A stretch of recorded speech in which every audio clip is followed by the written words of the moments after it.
Breaking news చూస్తున్నాం. July 21 నుంచి parliament వర్షాకాల సమావేశాలు ప్రారంభం కానున్నాయి. ఆగస్టు 12 వరకు ఈ సమావేశాలు కొనసాగనున్నట్లు కేంద్రం వెల్లడించింది. 10 రోజుల పాటు సమావేశాలు జరుగుతాయని తెలిపింది. ఆపరేషన్ సింధూర్ పై ప్రత్యేక సమావేశాలు నిర్వహించాలని ప్రతిపక్షాలు డిమాండ్ చేస్తున్న నేపథ్యంలో కేంద్రం ఈ నిర్ణయం తీసుకుంది. కాగా ఈ సమావేశాల్లో ఆపరేషన్ సింధూర్ పై చర్చిస్తామంటోంది కేంద్ర ప్రభుత్వం.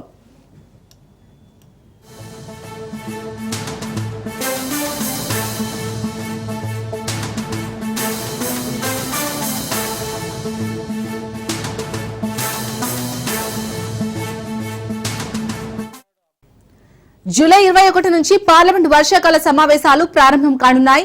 ఆగస్టు 12 వరకు సమావేశాలు కొనసాగనున్నట్లు కేంద్రం వెల్లడించింది. 10 రోజుల పాటు ఈ సమావేశాలు జరుగుతాయని తెలిపింది. ఆపరేషన్ సింధూర్ పై ప్రత్యేక సమావేశాలు నిర్వహించాలని ప్రతిపక్షాలు డిమాండ్ చేస్తున్న నేపథ్యంలో కేంద్రం ఈ నిర్ణయం తీసుకుంది. కాగా ఈ సమావేశాల్లో ఆపరేషన్ సింధూర్ పై చర్చిస్తామంటోంది కేంద్ర ప్రభుత్వం. దీనికి సంబంధించి పూర్తి డీటెయిల్స్ మా ప్రతినిధి సైదులు అందిస్తారు. సైదులు, పార్లమెంట్ సమావేశాలు జూలై 21 నుంచి ఆగస్టు 12 వరకు పార్లమెంట్ సమావేశాలు జరగనున్నాయి.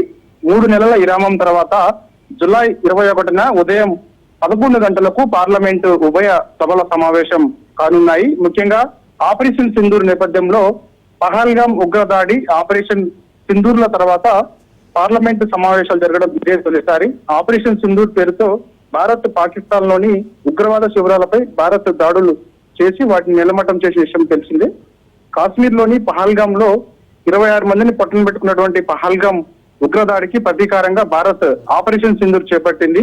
కాబట్టి ఆపరేషన్ సింధూర్ పైన ప్రధానంగా ఈ యొక్క పార్లమెంట్ శీతాకాల సమావేశాల్లో చర్చకు రానున్నాయి. 2025 జూలై 21 నుంచి ఆగస్టు 12 వరకు కూడా పార్లమెంటు వర్షాకాల సమావేశాలు ప్రారంభించాలని ప్రభుత్వం నిర్ణయించింది. పార్లమెంటు వ్యవహారాల శాఖ మంత్రి కిరణ్ రిజిజు ఈ విషయాన్ని తెలిపారు. కాగా ఈ సమావేశాల్లో ఆపరేషన్ సింధూర్ పై భారత ప్రభుత్వం సమగ్ర ప్రకటన చేసే అవకాశం ఉంది.